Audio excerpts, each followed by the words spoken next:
மாண்புமிகு பேரவைத் தலைவர் அவர்களே, மாபெரும் தலைவர்கள் வழிநடத்திய மாண்பும் மாபெரும் வரலாற்று சிறப்பு கொண்ட இந்த சட்டமன்ற பேரவையின் 17வது சட்டமன்ற பேரவைக்கு நம்மையும் நம்ம தமிழக வெற்றிக் கழகத்தை சார்ந்த சட்டமன்ற உறுப்பினர்களையும் தேர்ந்தெடுத்து அனுப்பின நிரந்தரமாக என் நெஞ்சில் குடியிருக்கும் தாயன்புமிக்க தமிழக மக்கள் அனைவருக்கும் என்னுடைய மனப்பூர்வமான நன்றிகள். 17வது சட்டமன்ற கூட்டத்தொடரின் முதல் ஆளுநர் உரையின் மீதான நன்றி தெரிவிக்கும் தீர்மானத்திற்கு பதிலுரை வழங்க வாய்ப்பளித்த மாண்புமிகு பேரவைத் தலைவருக்கு நம் வணக்கத்தை தெரிவித்துக் கொள்கிறோம். மாண்புமிகு பேரவைத் தலைவர் அவர்களே, இந்த 17வது மாமன்றத்தில் அதிகப்படியான 12 கட்சிகளை சேர்ந்த பிரதிநிதிகள் தேர்ந்தெடுக்கப்பட்டிருக்கும். நாம கொள்கை ரீதியாகவும் நிலைப்பாடு ரீதியாகவும் வேறுபட்டு இருந்தாலும் மக்கள் பணி செய்வதுதான் நம்ம எல்லாருக்கும் பிரைமரியா இருக்கிற ஒரே எய்ம். அந்த வகையில தான் நம்ம எல்லாருமே நம்ம மக்களால் அங்கீகரிக்கப்பட்டு சட்டமன்றத்திற்கு வந்திருக்கிறோம். அதனால நாம கருத்தால் வேறுபட்டாலும் மக்கள் சேவை என்ற நோக்கத்தில் நம்ம மாநிலம் சார்ந்த விஷயங்கள்ல நம்ம எல்லாரும் ஒன்றிணைந்து பயணிச்சா நம்ம தமிழ்நாடு என்னைக்கும் எதிலையும் முதன்மை மாநிலமாக திகழும். ஆளுநர் உரைக்கு நன்றி தெரிவிக்கும் தீர்மானத்தில் பேசின மாண்புமிகு உறுப்பினர்களுக்கு நன்றி. எதிர்த்து பேசினாதான் எதிர்கட்சின்னு ப்ரூவ் பண்ண முடியும்னு நினைச்சுக்கிட்டு பேசின எதிர்கட்சியை சேர்ந்த எதிர்கட்சி தலைவர் உள்ளிட்ட மாண்புமிகு உறுப்பினர்களுக்கும் வணக்கமும் நன்றியும். பதிலுரை வழங்குற அதே நேரத்தில் நம்மளை சட்டமன்ற உறுப்பினராக தேர்ந்தெடுத்த பெரம்பூர் தொகுதி மக்களுக்கு நம்மளோட நெஞ்சார்ந்த நன்றிகள். அதே மாதிரி ராஜினாமா பண்ணிட்டாலும் நம்மளை தேர்ந்தெடுத்த திருச்சி கிழக்கு மக்களுக்கும் இந்த மன்றத்தில் நம்மளோட நன்றியை பதிவு செய்கிறோம். அப்புறம் நம்மளோட அரசியல் பயணத்தை பற்றியும் கொஞ்சம் பதிவு செய்ய விரும்புகிறோம். நாம ஏதோ ஷூட்டிங்லேருந்து நேராக வந்து சிஎம் ஆன மாதிரியே சில பேர் ஒரு இமேஜ் கிரியேட் பண்ணுறாங்க. அவங்களுக்கு அவங்க ஆசைப்படுற லாங்குவேஜ்லேயே சொல்கிறோம், அது வெறும் ரீல் தான், ரியல் கிடையாது.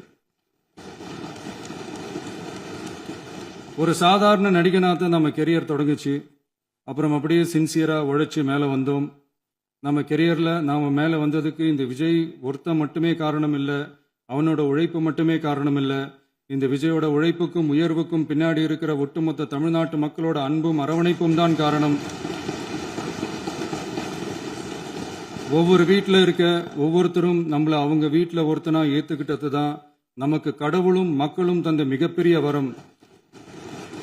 அதுக்காகவே கடவுளுக்கு சமமான நம்மளோட சொந்தங்களான தமிழக மக்கள் அனைவருக்கும் மீண்டும் மீண்டும் நன்றி. இப்படி நம்மளை தாயன்போடு அள்ளி அரவணைச்ச தமிழ்நாட்டு மக்களுக்கு நாம் எப்படியெல்லாம் துணையாக இருந்தோம், எப்படியெல்லாம் மக்களோட மக்களா இருந்தோம்னு சொல்றேன். 1990ஸ்லயே ரசிகர் மன்றமா இருந்தப்பவே மக்களுக்கு துணையா நிற்க ஆரம்பிச்சோம். அதுக்கப்புறம் நற்படி மன்றமாகவும் அதுக்கப்புறம் விஜய் மக்கள் இயக்கமாகவும் மாறி மக்களோட மக்களா நின்றுகிட்டு இருந்தோம். 2008 ஈழத் தமிழருக்கு ஆதரவா உண்ணாவிரதம் போராட்டம் செஞ்சோம். போர் முடிவுக்கு வரணும், நம்ம தொப்புள் கொடிய உறவுகளான ஈழத் தமிழர்களுக்கு பாதுகாப்பான நிம்மதியான ஒரு வாழ்வு கிடைக்கணும்னு அன்னைக்கே கோரிக்கை வச்சோம். 2009 ஆரம்பிச்ச விஜய் மக்கள் இயக்கம் வழியா நம்மளோட மக்கள் நல பணிகளை எக்ஸ்டெண்ட் அண்ட் எக்ஸ்பேண்ட் பண்ணிக்கிட்டே வந்தோம். கல்விக்கு துணையா இருந்தோம், சோஷியல் சர்வீஸ் செஞ்சோம், வெள்ள நிவாரணத்தில் துணையா இருந்தோம், கொரோனா காலத்தில் மக்களுக்கு தோள் கொடுத்தோம். விலையில்லா விருந்தகம், குருதியகம், முட்டைப்பால் ரொட்டி திட்டம், விழியகம், பயிலகம், நூலகம், இப்படி பல வழியில மக்களுக்கு துணையா இருந்தோம். அப்புறம் நம்மளோட திரைப்படங்கள்ல நம்மளால முடிஞ்ச வரைக்கும் ஊழல் எதிர்ப்ப சொன்னோம், சமூக நீதியை சொன்னோம், கல்வியை பத்தி சொன்னோம், அரசியலை பத்தி சொன்னோம். அரசியலை பத்தி பேசுனதுனால நம்ம படங்கள் சந்திச்ச இதுவரைக்கும் சந்திக்கிற பிரச்சனையை பத்தி எல்லாருக்குமே தெரிஞ்சதுதான். இது மட்டும் இல்லாம 2011 நாகப்பட்டினத்தில் மீனவர் பிரச்சனைகளுக்கு ஆதரவாக ஒரு பெரிய பொதுக்கூட்டம் நடத்தினோம். மீனவர்கள் மீதான தாக்குதலை கண்டிச்சு பேசி அதில் நம்மளோட எதிர்ப்பை பதிவு செஞ்சோம். 2017 ஜல்லிக்கட்டு போராட்டத்தில் தமிழர் பண்பாட்டு உரிமைக்கான நம்மளோட ஆதரவை தெரிவித்தோம். 2018 ஸ்டெர்லைட் போராட்டம் துப்பாக்கி சூட்ல பாதிக்கப்பட்ட நம்ம சொந்தங்களை நேர்ல சந்திச்சு ஆறுதல் சொன்னோம். 2021 உள்ளாட்சி தேர்தலில் விஜய் மக்கள் இயக்க வேட்பாளர்கள் போட்டியிட்டு ஜெயிச்சாங்க. கல்வி விருது விழா நடத்தி சிறந்த மதிப்பெண் பெற்ற மாணவ மாணவிகளுக்கு ஊக்கத்தொகையும் பரிசும் கொடுத்தோம். 2024 தமிழக வெற்றி கழகத்தை ஆரம்பிச்ச உடனேயே CAA-வை எதிர்த்து அறிக்கை விட்டோம்.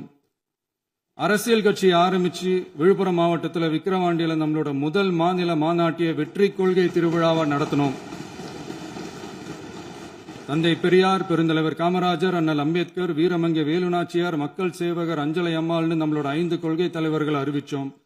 இந்தியாவிலே 2 பெண் ஆளுமைகளை கொள்கை தலைவர்கள் அறிவிச்ச ஒரே கட்சி நம்ம டிவிக்கு மட்டும்தான் என்ற பெருமையோடு அறிவிச்சோம். பெரியார் சொன்ன மாதிரியே அவர் சொன்னதுல நமக்கு ஏற்புடையதை மட்டும் எடுத்துக்கிட்டோம். அவரோட கடவுள் மறுப்பு கொள்கையில நமக்கு உடன்பாடு இல்லைன்னு ஓப்பனா அறிவிச்சோம். நமக்கு கடவுள் நம்பிக்கை உண்டுன்னு அறிவிச்சோம். யாரோட நம்பிக்கைக்கும் நாம் எதிரானவங்க இல்லைன்னு தெளிவா அறிவிச்சோம். பெண் கல்வி, பெண்கள் முன்னேற்றம், சமூக சீர்திருத்தம், சமூக நீதி, இப்படி பெரியாரோட கருத்துக்களை நிறையவே ஏத்துக்கிட்டோம்னு அறிவிச்சோம். அண்ணல் அம்பேத்கரோட சம வாய்ப்பு, சமநீதி, சமத்துவத்தை ஃபாலோ பண்ணுவோம்னு அறிவிச்சோம். பெருந்தலைவர் காமராஜரோட மதச்சார்பின்மையை ஏத்துக்கிட்டதோட அவரோட நேர்மையான நிர்வாகத்தையே ஒரு கொள்கையா ஏத்துக்கிட்டோம்னு அறிவிச்சோம். வீரமங்கை வேலு நாச்சியாரோட மண் மீட்பையும் சமூக நல்லிணக்கத்தையும் பின்பற்றுவோம்னு அறிவிச்சோம். மக்கள் சேவகர் அஞ்சலை அம்மாளோட விடுதலை வேட்கையையும் மக்களோட வாழ்வாதாரத்துக்காக உறுதியாக நிற்கிறதையும் பின்பற்றுவோம்னு சொன்னோம். எல்லாருக்கும் எல்லாமும் கிடைக்கணும், எம் மதமும் நம் மதம்னு சொல்லி மதச்சார்பற்ற சமூக நீதி தான் நம்ம கொள்கைன்னு அறிவிச்சோம். நம்ம கொள்கை எதிரி யாரு, அரசியல் எதிரி யாருன்னு ஓப்பனா அறிவிச்சோம். எல்லாத்துக்கும் மேல பிறப்புக்கும் எல்லா உயிருக்கும்ன்றத நம்மளோட அடிப்படை அரசியல் கோட்பாட்டா அறிவிச்சுட்டு தான் அரசியலுக்கே வந்தோம்.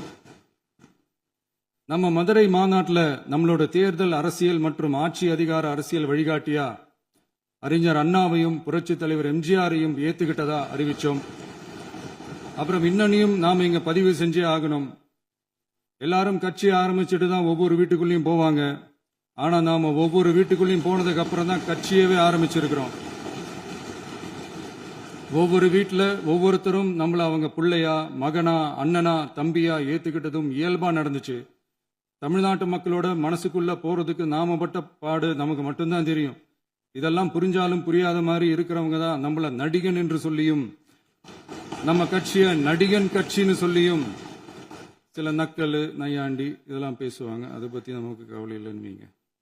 இப்படி நம்ம அரசியல் பயணம் ரொம்ப டிரான்ஸ்பரண்டா தான் ஆரம்பிச்சிருக்கு. இந்த 2026 தேர்தலில் கூட்டணியே இல்லாமல் தனியா நின்னோம். மக்கள் நம்மள தெளிவா புரிஞ்சுகிட்டதாலையும் நம்ம டிவிகே தோழர்களோட உழைப்பாலையும் நாம 35% வாக்குகளை வாங்கினோம். 1,72,00,000 வாக்குகளோட தமிழ்நாட்டிலேயே தனி பெரும் கட்சியா வந்தோம். தமிழக மக்களாலையும் நம்மளோட ஆதரவு இயக்கங்களாலையும் இதோ இன்னைக்கு இங்க நம்ம டிவிகே ஆளும் கட்சியா உட்கார்ந்துருக்கிறோம். இந்த ஆளும் கட்சியா ஆனதும் அவ்வளவு சாதாரணமாலாம் நடந்துடல. 2.25 வருஷத்துல ஆட்சிக்கு வந்துட்டீங்கன்னு ரொம்ப கிண்டலா கேலியா சிலர் பேசுறாங்க. எங்களோட இந்த 2.25 வருஷ டிராவல்ல எவ்வளவு வலியும் வேதனையும் இருக்குது. நம்மளோட மக்கள் சந்திப்புக்கே அவ்வளவு இடையூறு, அவ்வளவு தடைகள், ஊர் உலகத்துல யாருக்கும் இல்லாத ஒன்னா நமக்கு மட்டுமேன்னு தனியா ஸ்பெஷலா எக்ஸ்க்ளூசிவா நிறைய நிபந்தனைகள், நெருக்கடிகள், கட்டுப்பாடுகள், நம்மளை சந்திக்க வர்ற மக்களுக்கு சரியான பாதுகாப்பு இல்லாம, நம்ம கூட்ட நிகழ்ச்சிக்கு போதுமான பாதுகாப்பு இல்லாமன்னு இன்னும் வெளியே சொல்ல முடியாத நிறைய சூழ்ச்சிகள் எல்லாத்தையும் தாண்டி தான் நாம் இந்த இடத்துக்கு வந்திருக்கிறோம். But still miles to go. நம்ம டிராவல்ல எல்லாத்துக்கும் உச்சமா நம்மளோட சொந்தங்கள், நம்மளோட உறவுகள், 41 பேர் கரூர் சம்பவத்தில் இழந்த வேதனை எல்லாம் எப்படி சொல்றதுனே தெரியல. நம்ம மனசு விட்டு என்னைக்கும் அந்த வலியும் வேதனையும் நீங்கவே நீங்காது. அதுலயும் நம்ம மேலேயே பழி போட்ட கொடுமையெல்லாம் இருக்கும் பாருங்க, அதெல்லாம் வேற லெவலுங்க. என்னத்துக்கு அப்படியெல்லாம் செஞ்சாங்கன்னு தெரியல. அரசியல்னா இப்படியெல்லாம் கொடூரமா இருக்கணுமா என்ன? சரி விடுங்க. இந்த விஜய் இவனோட மக்களுக்காக எதையும் தாங்க தயாராகிட்டான். இவ்வளவு பெயின்ஃபுல்லான நம்ம பொலிட்டிக்கல் டிராவல்ல நம்மளோட மிகப்பெரிய ஆறுதலும் பலமும் என்ன தெரியுமா? என் நெஞ்சில் குடியிருக்கும் என்னோட தமிழ்நாட்டு மக்களும் என் உயிருக்கு உயிரான என்னோட தோழர்களும் தான். அவங்களோட பலத்தால தான்.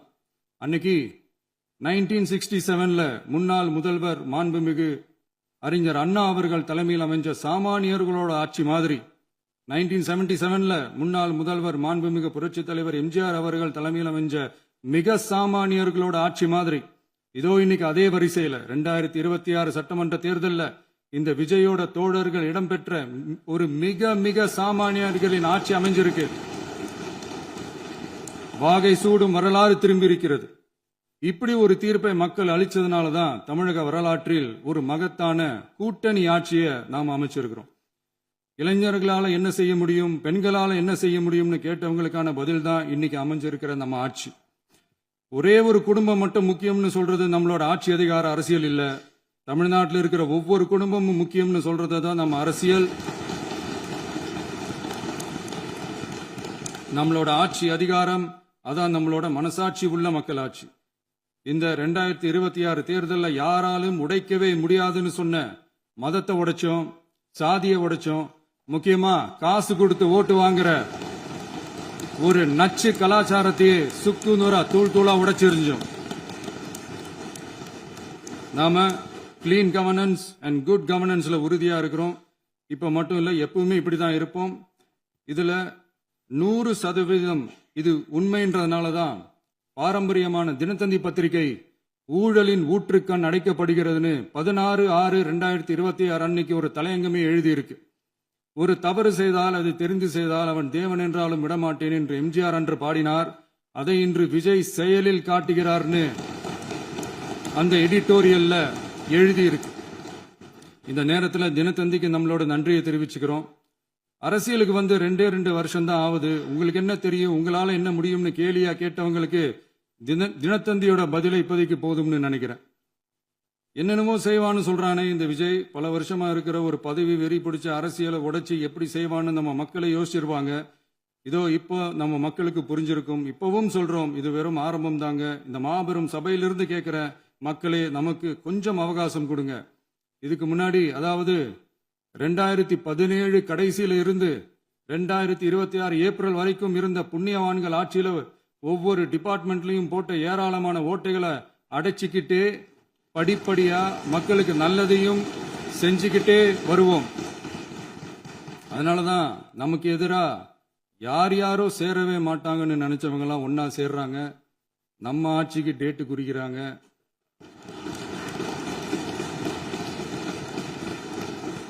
சரி, அவங்கள நம்ம மக்களே பார்த்துப்பாங்க, அதை விடுங்க. நாம ஆட்சிக்கு வந்து சரியா 40 நாள் ஆகுது. அதுக்குள்ள என்ன செஞ்சீங்கன்னு கேட்கறாங்க. ஒரு லிஸ்ட் ஒன்னு சொல்றேன் கேளுங்க.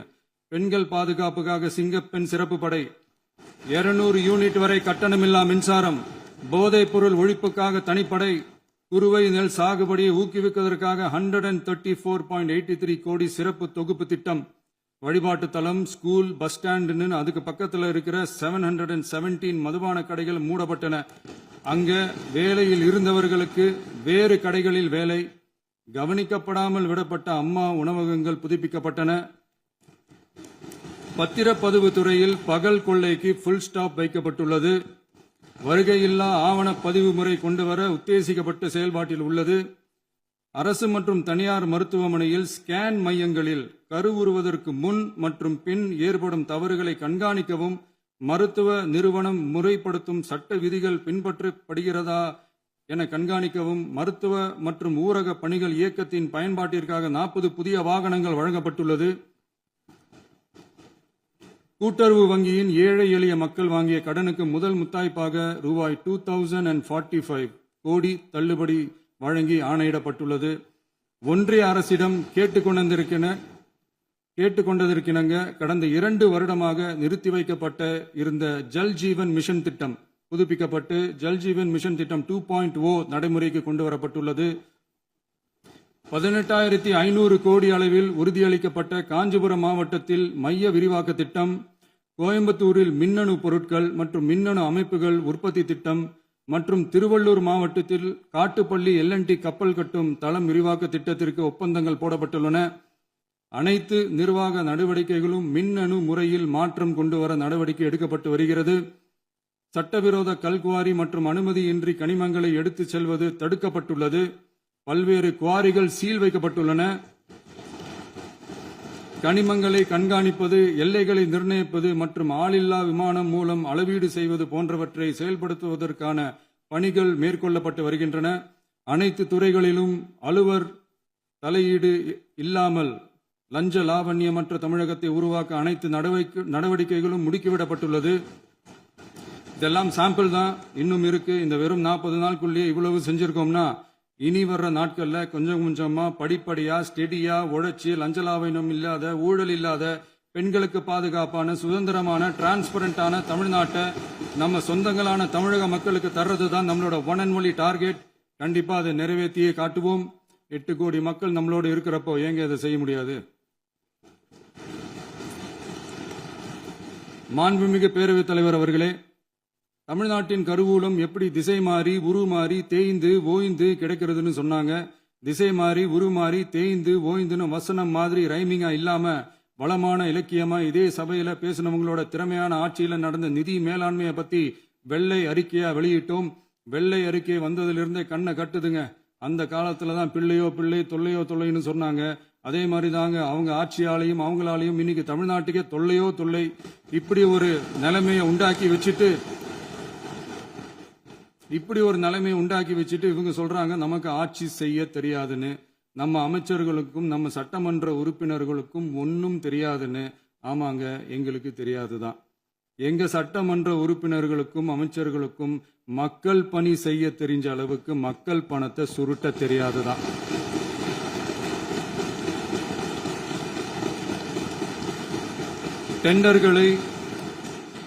டெண்டர்களை முறைப்படுத்த தெரிஞ்ச அளவுக்கு அதோட ரேட்டை உயர்த்தி ஊழல் செய்ய தெரியாதுதான்.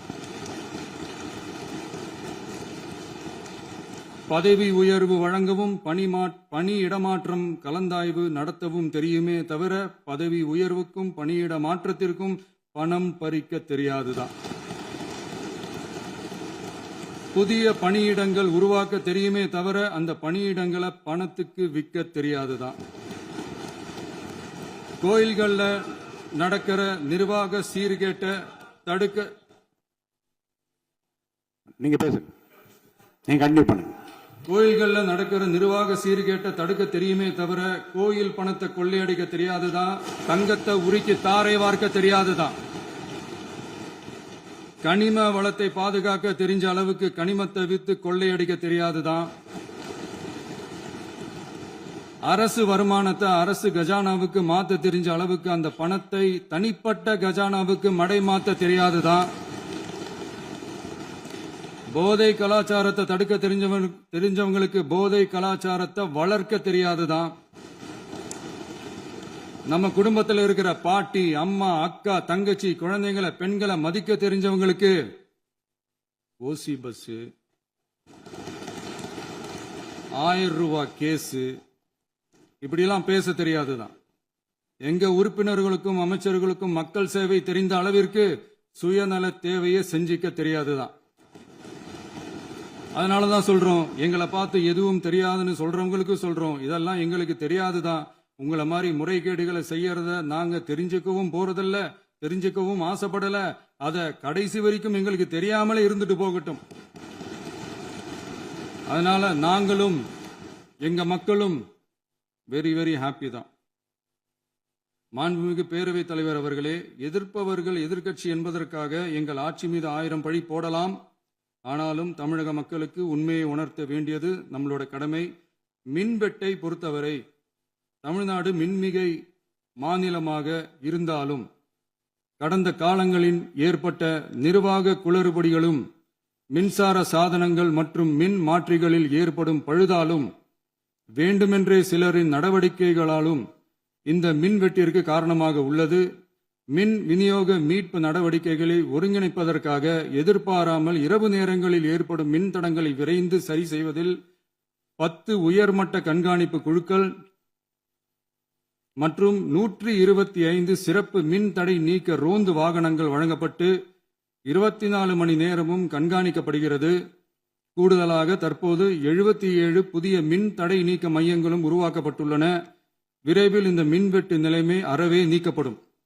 மாண்புமிகு பேரவைத் தலைவர் அவர்களே, நம்ம விவசாயிகள் எல்லாரும் நம்மள நல்லா புரிஞ்சுக்கிட்டு தமிழக வெற்றி கழகத்தை ஏத்துக்கிட்டாலும் எதிர்க்கட்சிகளோட தூண்டுதலால சில இடங்கள்ல சில போராட்டங்கள் நடக்குது. எதிர்க்கட்சிகள் என்னதான் சித்து வேலை செஞ்சாலும் விவசாய பெருமக்கள் எல்லாரும் நம்ம ஆட்சி அவங்களுக்கான ஆட்சி தான் நல்லா புரிஞ்சுதான் வச்சிருக்கிறாங்க. இந்த வருஷம் எல்னினோ விளைவா எப்பவும் இருக்கிறத விட இந்த டைம் மழை குறையுங்கிறதையும் நம்ம விவசாயிகள் உணர்ந்துதான் இருப்பாங்க. இருந்தாலும் நம்ம அரசு நம்ம விவசாயிகளோட வாழ்வாதாரத்துக்காக பக்கபலமாகவும் உறுதியாகவும் துணை நிற்கும்ங்கிறத தெரிவிச்சுக்கிறோம். நம்ம தமிழகத்தில் ஏற்கனவே நடந்த அதி அற்புதமான சூப்பரான நிர்வாக திறன் கொண்ட 50 வருஷ அரசியல் அனுபவம் கொண்ட 2.0, 3.0, 4.0 பல 0.0 மாடல் ஆட்சி நடத்த கனவு கண்டவங்களோட அட்டகாசமான ஆட்சிக்காரங்க பல்வேறு விதமான நிதி நெருக்கடியை நம்ம மக்களுக்கும் நமக்கும் பரிசா கொடுத்துட்டு போய் இருந்தாலும் கூட்டுறவு வங்கிகளின் மூலம் 75,000 வரை பயிர்கடன் பெற்று குறு சிறு இதர பெரு விவசாயிகளுக்கு 100% முழுமையான பயிர்கடன் தள்ளுபடியும் 75,000க்கு மேல் கடன் பெற்றவர்களுக்கு குறைந்தபட்சமாக 35,000 பண பயன் கிடைக்கும் அளவிற்கு மொத்தம் 14,43,504 விவசாயிகளுக்கு ரூபாய் 5,932.23 கோடி பயிர்கடன் தள்ளுபடி வழங்கப்பட்டுள்ளது.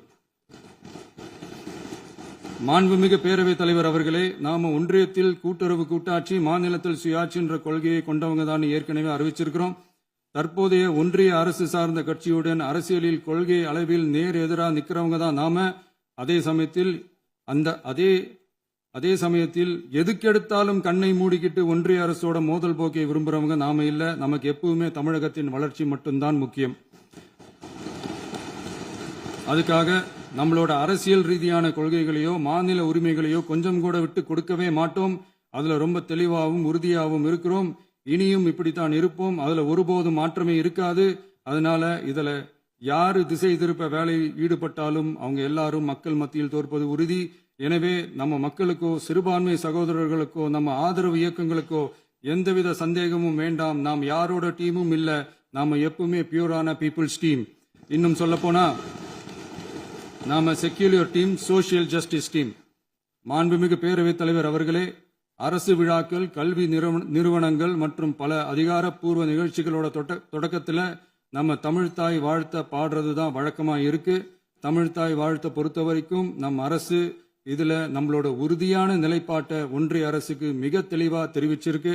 அது இல்லாம இதில் மாநில அரசின் கொள்கைக்கு ஏற்ப ஒன்றிய அரசின் அறிவிக்கையில் திருத்தம் மேற்கொள்ள கோரிக்கையும் விடுக்கப்பட்டுள்ளது. நீட் தேர்வை பொறுத்தவரை கிராமப்புற மற்றும் பொருளாதார ரீதியாக பின்தங்கிய மாணவர்களுக்கு சமமான வாய்ப்பை வழங்குவதில்லை. மருத்துவ கல்வியில் சமூக நீதி மற்றும் சம வாய்ப்பை நீட் பாதிக்கிறது என்பதை உணர்கிறோம். எனவே மருத்துவ படிப்புகளுக்கான சேர்க்கையை 12ஆம் வகுப்பு மதிப்பெண்களின் அடிப்படையில் நடத்த வேண்டும் என்று நமது அரசு வலியுறுத்தி வருகிறது. மத்திய அரசிடம் நீட்டிலிருந்து தமிழ்நாட்டிற்கு விலக்கு வழங்க வேண்டும் என்று கோரிக்கை விடுத்துள்ளது. மாண்புமிகு பேரவைத் தலைவர் அவர்களே, பேரறிஞர் அண்ணா அவர்கள் தலைமையிலான அரசு 1968 இருமொழி கொள்கையை நடைமுறைப்படுத்தியது. தமிழ் ஆட்சி மொழி, தமிழ் மொழியை பாதுகாப்பது, மாணவர்களுக்கு ஆங்கிலத்தின் மூலம் உலக அளவிலான வாய்ப்புகளை வழங்குவது, எந்த ஒரு மொழியையும் கட்டாயமாக திணிப்பதை தவிர்ப்பது மற்றும் எதிர்ப்பது, நிலத்தின் மொழி மற்றும் பண்பாட்டு அடையாளத்தை பேணுவது என்பதை நம் தமிழக வெற்றிக் கழக ஆட்சி ஏற்றுக்கொண்டுள்ளது. எனவே தமிழ்நாட்டில் தமிழ் ஆட்சி மொழி மற்றும் இருமொழி கொள்கை என்பதில் நமக்கு மாற்று கருத்தே இல்லை.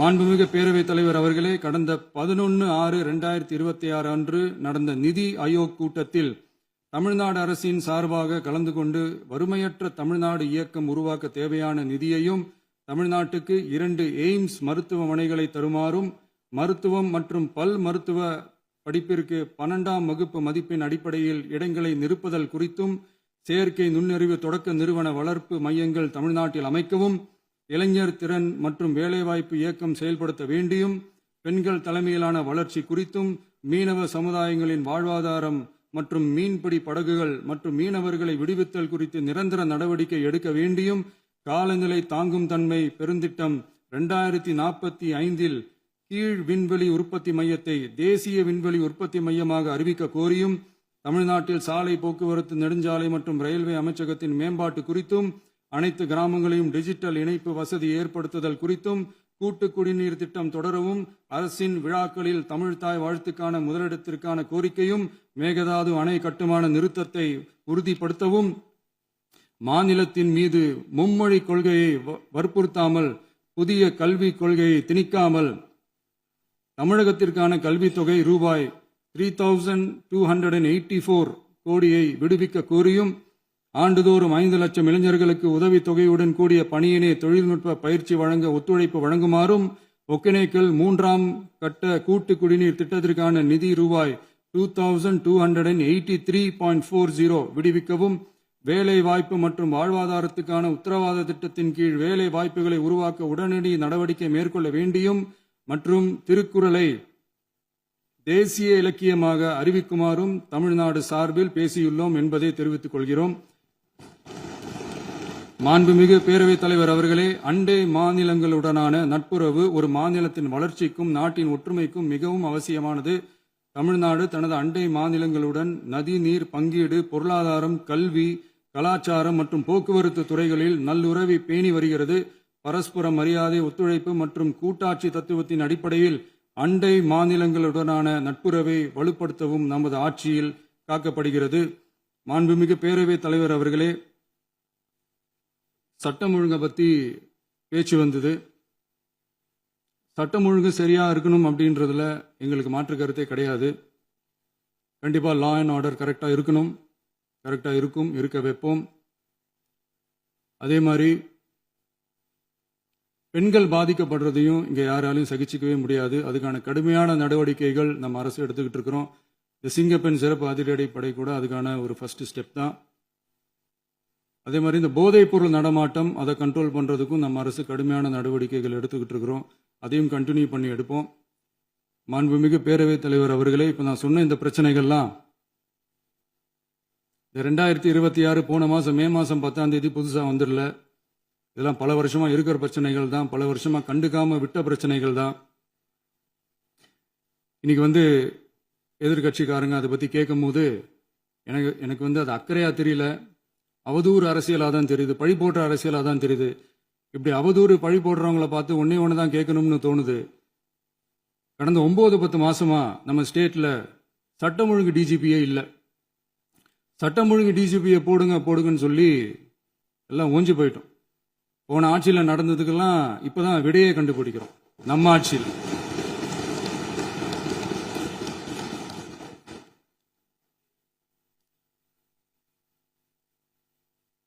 இந்த போதைப் பொருள் நடமாட்டம்லாம் தாறுமாறா அப்படியே பரவி கொட்டி கிடக்குது. இதெல்லாம் இனிஷியல் ஸ்டேஜ்லயே யார் கண்ட்ரோல் பண்ணியிருக்கணும்? போலீஸ் டிபார்ட்மெண்ட் அப்போ யார் கையில் இருந்தது? இத்தனை கேள்வி நம்மளை பார்த்து கேட்கறாங்களே, ஒரே ஒரு கேள்வி தான் நான் கேட்கணும்னு தோணுது. போலீஸ் டிபார்ட்மெண்ட்டை கையில் வச்சுக்கிட்டே பிகினிங்லேயே இனிஷியல் ஸ்டேஜ்லேயே இந்த போதைப் பொருள் நடமாட்டத்தை ஏன் கண்ட்ரோல் பண்ணல? மனசாட்சி உள்ளவங்க இந்த பிரச்சனையெல்லாம் ஏன் நடக்குதுன்றது அவங்களுக்கே நல்லா தெரியும். இன்னைக்கு சட்டம் ஒழுங்கை பத்தி கேள்வி கேட்கக்கூடாதா அப்படின்னா தாராளமா கேட்கலாம். இது ஜனநாயக அரசு, மன்னராட்சியெல்லாம் கிடையாது, மனசாட்சி உள்ள மக்களாட்சி. அதனால கேள்வி கேட்கலாம், எல்லாருக்கும் எல்லா உரிமையும் உண்டு. விமர்சனம் செய்யலாம், எல்லாருக்கும் எல்லா உரிமையும் உண்டு. ஆனா நம்ம ஆட்சியில் என்ன நடவடிக்கைகள் எடுத்திருக்கோன்றது தெரிஞ்சுக்கிட்டு அதுக்கேற்ற மாதிரி ஒரு நடுநிலையா பேசுனீங்கன்னா கொஞ்சம் நல்லா இருக்கும். சட்டம் ஒழுங்கை பத்தி யாருக்கு என்ன யோசனை இருந்தாலும், மக்கள் நலனுக்காக யாருக்கு என்ன யோசனை இருந்தாலும் அதை தாராளமாக சொல்லலாம். நம்ம அரசு அது காது கொடுத்து கேட்கும். ஆனா நம்ம அரசனுடைய நிர்வாகத்திறன் அதை பத்தி பேசுறவங்களுக்கு இந்த ஊரடிச்சு உலையில போட்டு ஊழல் மேல ஊழலா செஞ்சுக்கிட்டு அதுல இருந்து தப்பிக்கிறதுக்கு பேர் தான் நிர்வாகத்திறன் அப்படின்னு சொன்னா, அப்படிப்பட்ட ஒரு ஊழல் செய்யற நிர்வாகத்திறனை நம்ம அரசு ஒரு நாளும் செய்யாது. பொட்டி பெட்டியா பணத்தை வச்சுக்கிட்டு, பெட்டியை வச்சு எல்லாம் செஞ்சுக்கிட்டு, போதைப் பொருள் பாதுகாவல் கழக மாடல் அரசாங்கம் செஞ்ச ஒவ்வொரு ஊழலா வெளியில வந்துகிட்டு இருக்கு. டாஸ்மாக்ல அது என்னப்பா அது பேரு, பார்ட்டி ஃபண்ட் கட்சி நிதி அப்படின்ற பேர்ல அடிச்ச கொள்ளையெல்லாம் ஒண்ணு ஒண்ணா இப்போ கவர்மெண்டோட கஜானாவுக்குள்ள கொண்டு சேர்த்துக்கிட்டே இருக்கிறோம். டிபார்ட்மெண்ட்லயும் மறுபடியும் சொல்றேன், கட்சி நிதின்ற பேர்ல அடிச்ச கொள்ளைய ஒண்ணு ஒண்ணா கவர்மெண்டோட கஜானாக்குள்ளேயே கொண்டு சேர்த்துக்கிட்டே இருக்கிறாங்க. இப்பவும் சொல்றேன், மக்கள் பணத்துல இருந்து ஒரு பைசா கூட தொடமாட்டோம், தொடவும் விடமாட்டோம், தொட்டா விடமாட்டோம், இதுக்கு முன்னாடி தொட்டவங்களையும் விடமாட்டோம்.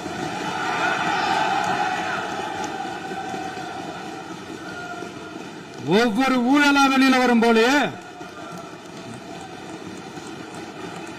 ஒவ்வொரு வேஷமா கலைஞ்சிரும் போலயே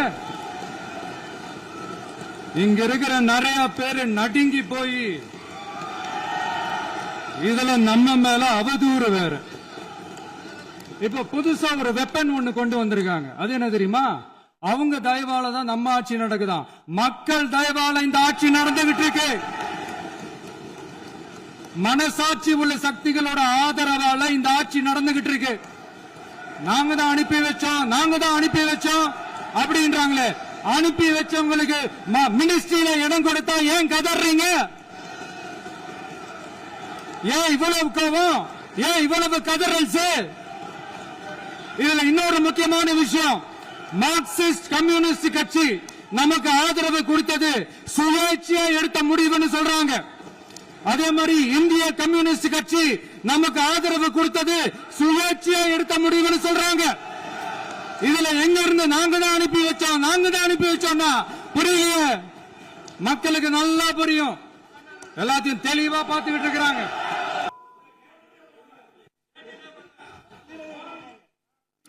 இந்த சமூக நீதி அரசுன்னு சொல்றவங்களை பார்த்து கேட்கிறேன், நம்ம பட்டியலின சகோதரர்களுக்கு எத்தனை அமைச்சர் பதவி கொடுத்தீங்கன்னு கொஞ்சம் சொல்ல முடியுமா? ஆனா நம்மளுடைய அரசுல 8 அமைச்சர் பதவிகள் யாருக்கு? நம்ம பட்டியலின சகோதரர்களுக்கு. எல்லாம் நம்ம அண்ணன், நம்ம தம்பி, நம்ம தங்கச்சிங்க. அண்ணல் அம்பேத்கர் அவர்களுடைய கிட்டத்தட்ட 100 ஆண்டு கால கனவு இப்ப நிறைவேறி இருக்கு. நான் ஏன் கொஞ்சம் சவுண்டா பேசுறேன் அப்படின்னா அவங்களுக்கு கேட்கணுன்றதுக்காக, தப்பா எடுத்துக்காது. அதே மாதிரி பெண்களோட பாதுகாவலர் நாங்க தான் அப்படின்னு சொல்லிக்கிறவங்களை கேட்கிறேன், எத்தனை பெண்களுக்கு அமைச்சர் பதவியில இடம் கொடுத்தீங்க கொஞ்சம் சொல்ல முடியுமா? எங்க அரசுல 4 சகோதரிகளுக்கு அமைச்சர் பதவி கொடுத்திருக்கிறோம்.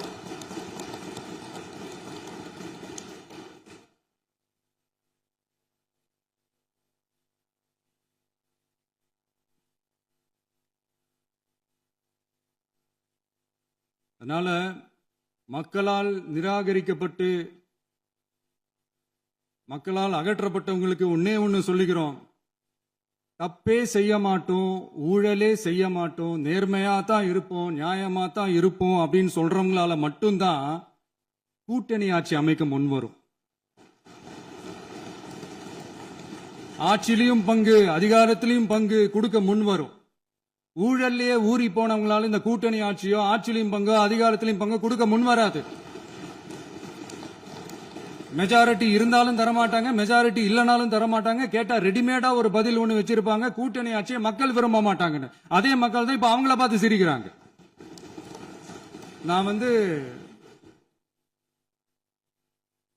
பதவி ஏத்த அன்னைக்கு கொஞ்சம் டைம் அவகாசம் கேட்டேன். எதுக்கு கேட்டேன்? நிதி நிலைமைலாம் கொஞ்சம் மோசமா இருக்குது, அதெல்லாம் கொஞ்சம் சரி செஞ்சுக்கிட்டு படிப்படியா கொஞ்சம் கொஞ்சமா நான் கொடுத்த வாக்குறுதிகள்லாம் செயல்படுத்துவேன், அதுக்காக கொஞ்சம் டைம் அவகாசம் கேட்டேன். நான் ஏதோ வேற எதுக்காகவோ வேற யாருக்காகவோ ஏதோ அவகாசம் கேட்ட மாதிரி. அடுத்து இங்க சபையில இல்லாதவங்களை பத்தி பேச வேண்டாம்னு நினைக்கிறேன்.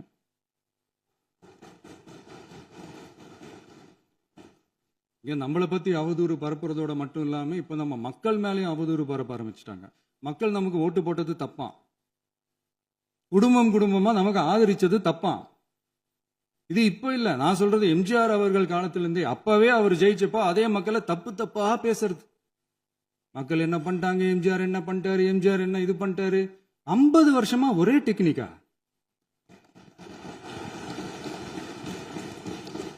டெக்னாலஜி எல்லாம் மாறி வேற எங்கேயோ போயிட்டு இருக்கு. பஸ் இதுல கொஞ்சம் டெக்னிக்காச்சும் கொஞ்சம் மாத்தினா கொஞ்சம் நல்லா இருக்கும். அதனால மக்களுக்கு யூஸ்ஃபுல்லா இருக்கிற மாதிரி இந்த ஆக்கப்பூர்வமான கருத்துக்களோ ஆக்கப்பூர்வமான யோசனைகளோ இருந்தா சொல்லுங்க.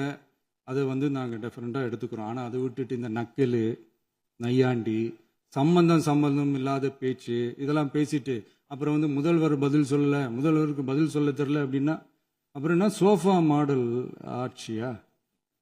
அது என்னன்னு புரியறதுக்கே எனக்கு ரொம்ப நாள் ஆச்சு.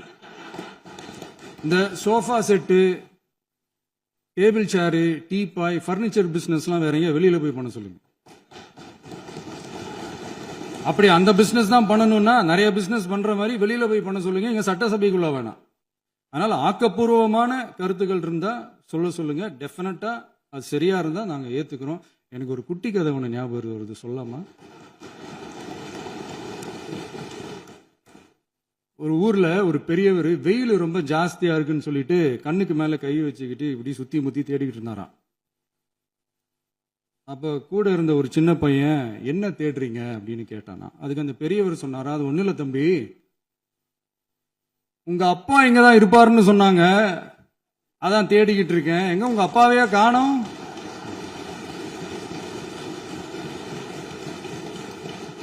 இல்ல அந்த எங்களுக்கும் நக்கலா நையாண்டியா சம்பந்தம் இல்லாத குட்டி கதை இதெல்லாம் எங்களுக்கும் பேச தெரியும். அந்த கதையில பெரியவர் அப்படி சொன்னாராம், தப்பா எடுத்துக்காதீங்க. அந்த கதையில பெரியவர் அப்படி கேட்டாராம். அதனால யாரும் இங்க டென்ஷன் ஆக வேணாம். அதனால இன்னொரு இந்த என்னுடைய உரையை முடிக்கிறதுக்கு முன்னாடி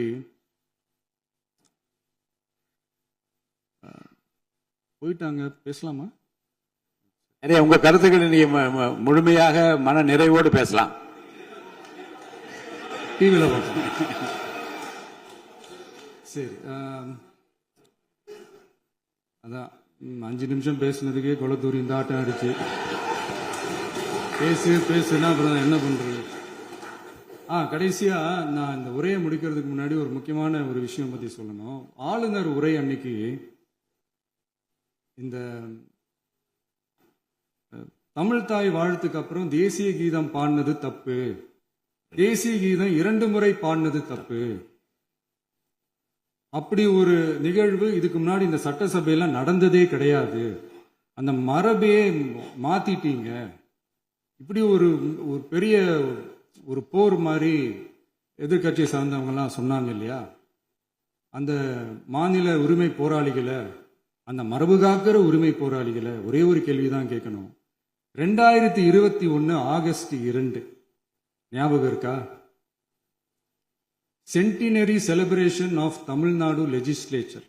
அந்த ஃபங்க்ஷன்ல நம்ம முன்னாள் முதலமைச்சர் கருணாநிதி அவர்களோட கலைஞர் அவர்களுடைய கலைஞர் அவர்களுடைய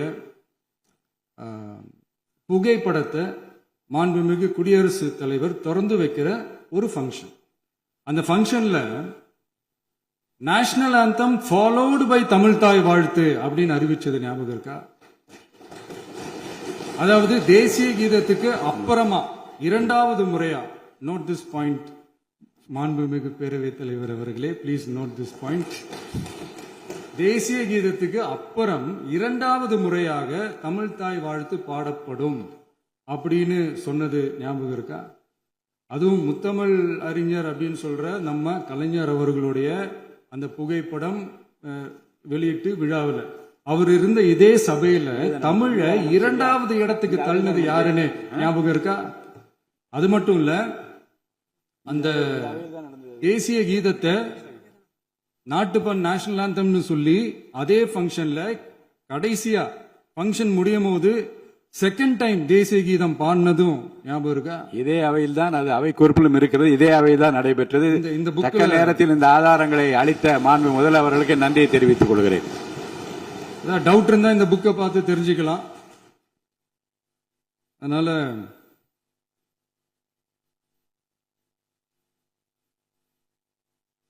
இதெல்லாம் கேட்டா என்ன சொல்லுவாங்கன்னா, அது ஜனாதிபதி கலந்துகிட்ட ஃபங்க்ஷன், அதெல்லாம் அப்படிதான், அதெல்லாம் கண்டுக்க கூடாது அப்படின்னு சொல்லுவாங்க. இதே மாதிரி தான் பேசுறது ஒன்று, செய்யறது ஒன்று, செய்யறது ஒன்று, பேசுறது ஒன்று. இதெல்லாம் மக்கள் பார்த்துக்கிட்டு இருக்காங்க. எலெக்ஷனுக்கு முன்னாடி தான் அப்படி செஞ்சுக்கிட்டு இருந்தாங்க. இப்போ எலெக்ஷனுக்கு அப்புறம் அதே தான் செய்கிறாங்க. இந்த விஜயையும் சாமானியர்களின் உண்மையான சமூக நீதி அரசையும் அவமானப்படுத்துறதுக்கு தான் அவங்களோட அந்த பொலிட்டிக்கல் சீனியாரிட்டி அது பயன்படுத்துது போல. சரி, செய்யட்டும் செய்யட்டும், நல்லா செய்யட்டும். இப்போ ஆனாலும் நம்மளுடைய மாநில உரிமை, மொழி உரிமை, உத்தம உத்தரர் போல வேஷம் போடுற எதிர்கட்சிக்கு ஒன்றை மட்டும் ஆணித்தரமாக சொல்றோம். உங்களை மாதிரி தமிழ்னு சொல்லிக்கிட்டு, மொழி, பண்பாடு, கலாச்சாரம்னு சொல்லிக்கிட்டு ரெட்டை வேஷம் போடுறவங்க நாங்க கிடையாது. உலகெங்கும் வாழும் என் தமிழ் சொந்தங்களுக்கு நம்முடைய உத்தரவாதம் தமிழ் தான் எங்க உயிர் நாடி அப்படின்றத மறக்க மாட்டோம். இப்பவும் சொல்றோம், மாநில உரிமையில எப்பவும் உறுதியா இருப்போம். அதே சமயத்துல அரசியல் வேற, ஒன்றிய மாநில அரசுகளுக்கு இடையே இருக்கிற நிர்வாக அணுகுமுறை வேற. இதுல நாங்க ரொம்ப தெளிவா இருக்கிறோம். அதனால எங்களுக்கு பாடம் எடுக்கிறதா நினைச்சுக்கிட்டு உங்க வேஷத்தை நீங்களே கொஞ்சம் கொஞ்சமா கலைச்சிக்கிட்டே வர்றீங்க, மறந்துடாதீங்க. அப்புறம் நேத்து எதிர்கட்சி தலைவர், மாண்புமிகு எதிர்கட்சி தலைவர் பேசும்போது நிறைய பேசினாங்க. அதுல ஒண்ணு மட்டும், அரசு சொல்றதா நினைச்சுக்கிட்டு நம்மளை இன்டைரக்டா ஈவில் அப்படின்ற அந்த வார்த்தையை யூஸ் பண்ணாங்க. எனக்கு ஒன்னே ஒண்ணுதான் சொல்லணும்னு தோணுது. ஈவில்ஸ்னு டெவில்ஸ் பேசக்கூடாது.